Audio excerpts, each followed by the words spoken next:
Salut à tous, aujourd'hui on se retrouve pour une vidéo de dessin, donc on va voir ensemble comment je fais mes croquis avant de faire une peinture.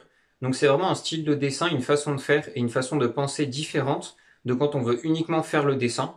Là on va simplifier les choses, on va beaucoup penser à la composition des choses entre elles, quelle forme mettre, quel élément mettre à quel endroit en fonction des couleurs qu'on mettra après. Il faut pas penser comme quand on fait un dessin normal, il faut penser d'une autre façon quand on va faire de la peinture après sur le dessin. Donc voilà, on va voir ça ensemble, j'espère que ça vous intéressera, c'est parti.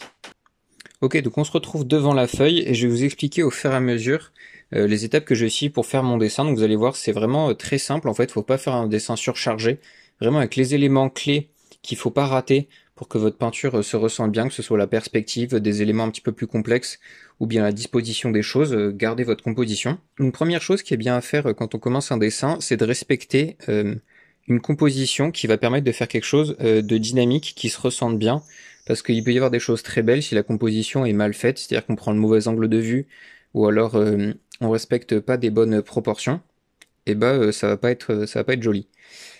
Donc pour faire ça, il y a quelques règles très simples qui existent. Déjà la règle des tiers, c'est-à-dire qu'on coupe la peinture en 3 tiers comme ça. On va pouvoir mettre une petite marque. Comme ça, hop. Et en fait, on va décider que dans chaque portion ici, ça va être quelque chose de différent. Donc par exemple, dans des paysages très simples, par exemple les paysages marins, souvent il y a 2 tiers qui va être la mer, puis 1 tiers le ciel, ou bien inversement, 1 tiers la mer et 2 tiers le ciel, suivant ce que vous voulez travailler en plus. Ou bien si c'est un paysage terrestre, il va y avoir 1 tiers ciel, un tiers paysage très lointain, et 1 tiers paysage du premier plan. Donc c'est ce qu'on va faire ici. Donc globalement, on va décider que là, cette ligne-là, ça va être l'horizon. Après, on pourra la sculpter un petit peu après. Et cette ligne-là, ça va être le premier plan, tout ce qui est en dessous. Donc ça, la règle des tiers, ça permet d'avoir quelque chose de dynamique dans la composition et qu'il y ait des proportions qui soient belles au rendu. Ensuite, pour cette peinture, j'ai envie de faire quelque chose d'imagination, avec, je sais pas, des petites ruines, un paysage un petit peu lointain, avec des montagnes, une forêt, voilà, on va voir ce qui sort.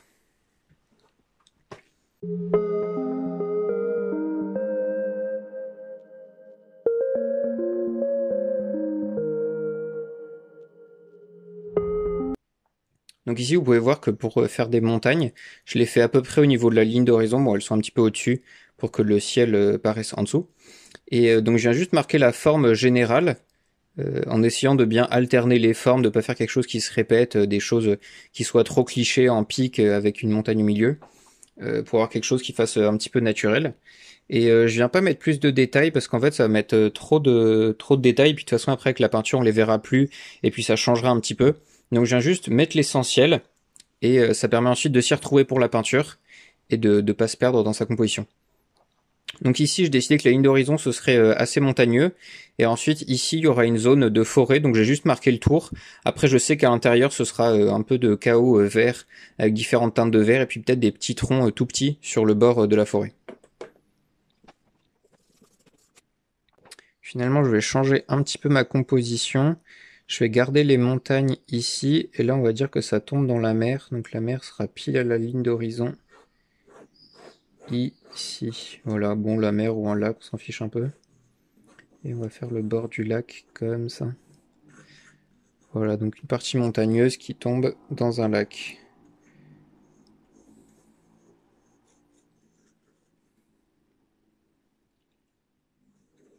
Voilà, ça me paraît pas mal.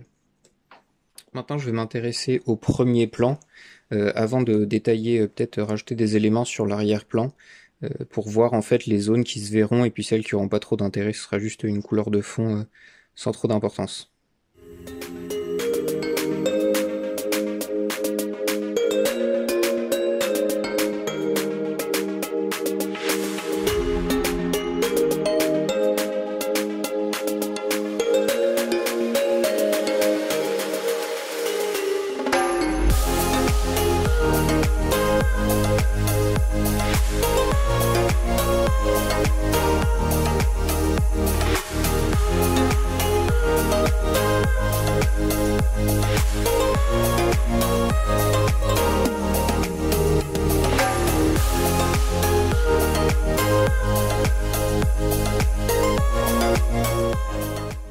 Ok, donc je continue ma petite composition. Là, on peut voir que j'ai fait un escalier bien arrondi ici.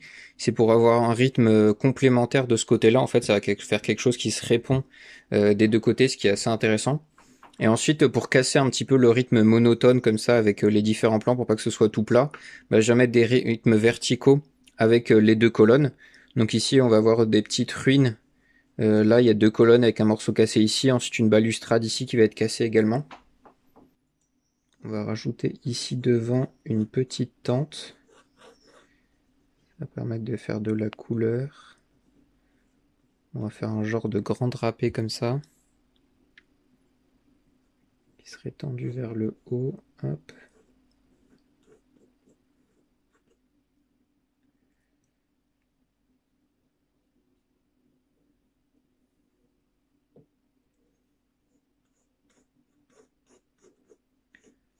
Voilà un genre de grande toile de tente.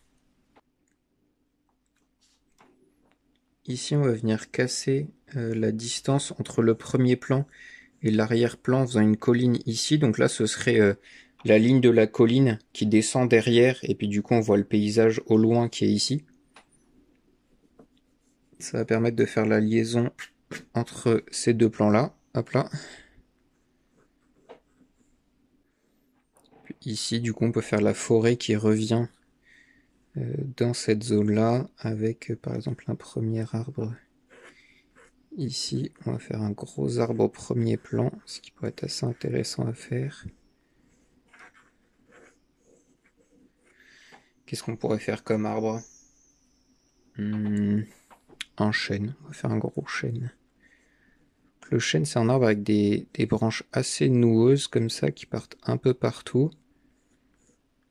Avec des très grosses branches au niveau du tronc là qui sont bien soudées sur le tronc. Avec une grosse base ici. Hop, là on va l'élargir un peu. Et ensuite qui se ramifie un peu partout. Donc là, faire les branches, ça permet de déterminer la structure générale qu'aura le feuillage, donc qui va entourer en fait toutes les branches ici. Je dessine pas le feuillage parce que c'est beaucoup de fouillis pour rien au niveau du croquis. On le fera directement à la peinture, c'est pas quelque chose de très compliqué à imaginer une fois qu'on a la structure de l'arbre. Donc voilà, quelque chose comme ça, et puis là on va faire une branche qui vient vers nous, hop. Ça changera un petit peu. Je vais gommer les traits qui sont derrière pour m'y retrouver quand je ferai la peinture. Hop.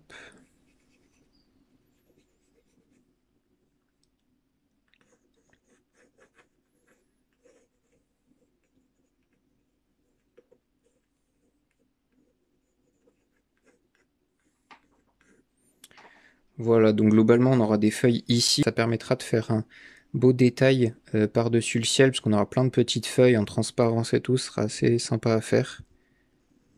Par rapport à ça, ouais, quand vous faites, vous choisissez votre composition comme ça, faites des choses qui vous amusent à peindre, que vous trouvez intéressantes, soit pour découvrir des nouvelles choses à peindre, ça peut être quelque chose pour progresser, soit bah, simplement parce que ça vous fait kiffer, quoi, c'est tout. Hop, bon, ça me paraît pas mal, c'est bien. Qu'est-ce qu'on pourrait rajouter? Maintenant, je vais essayer de décider où serait mon point focal sur la peinture. C'est-à-dire le point où il y aura le plus de détails, le plus de contraste, le plus de frontières vives. Et ce sera là où la personne, c'est là où je veux amener mon spectateur sur la peinture. Donc au niveau du ciel, là, ça va être un ciel, disons, une belle journée, donc plutôt bleu avec quelques nuages.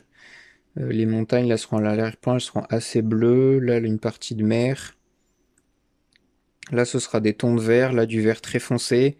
L'arbre marron avec les feuilles vertes. Je pense que je vais rajouter un élément ici pour faire vraiment ruine, comme si la petite bataille venait de se terminer, là. Dans les ruines, on va faire... là, j'avais fait un tas de débris. En fait, on va plutôt faire un tas d'armes. Ça pourrait être sympa à faire, ça. Hop. Je fais un peu le ménage.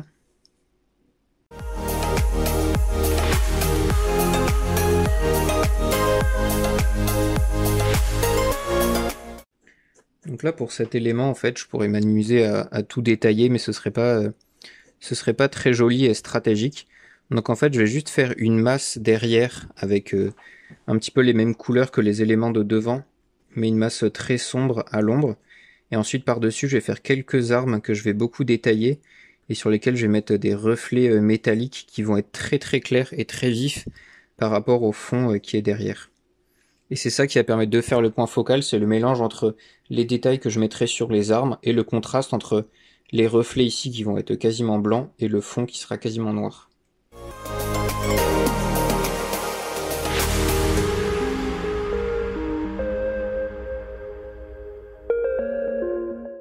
Et là on va mettre un étendard déchiré, ça peut faire un bel effet en mettant plein de couleurs dessus.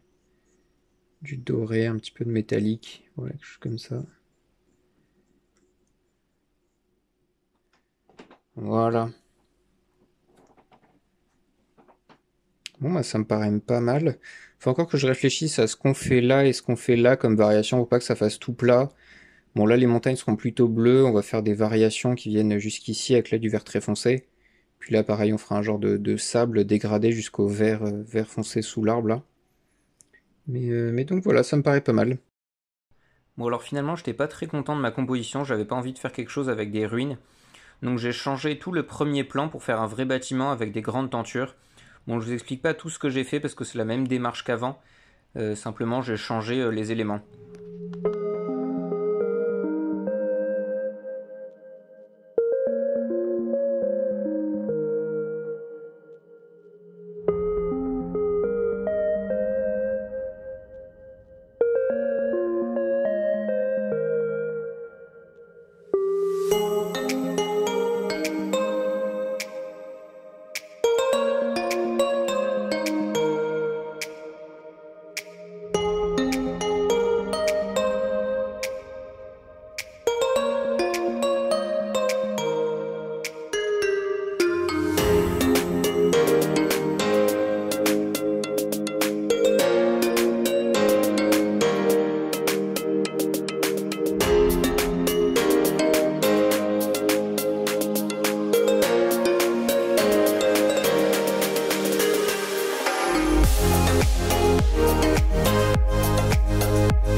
Voilà le dessin final que je vais utiliser pour faire ma peinture. Donc on peut voir que j'ai bien changé tout le premier plan en changeant les éléments.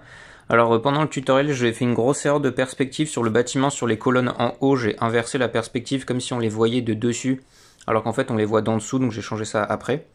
Donc voilà, je suis plutôt content. Donc prochaine fois, on verra ça en peinture. Voilà, j'espère que la vidéo vous aura plu, qu'elle vous aura appris des choses. N'hésitez pas à reproduire mon dessin ou alors juste les techniques que j'ai utilisées, à les appliquer à ce que vous voulez faire, à votre imagination, à votre composition pour faire votre prochaine peinture. On se retrouve bientôt pour continuer sur ce dessin-là, mais cette fois on mettra la peinture et on verra étape par étape comment construire la peinture. N'hésitez pas à vous abonner, à liker la vidéo, ça fait toujours plaisir. Voilà, portez-vous bien et à bientôt.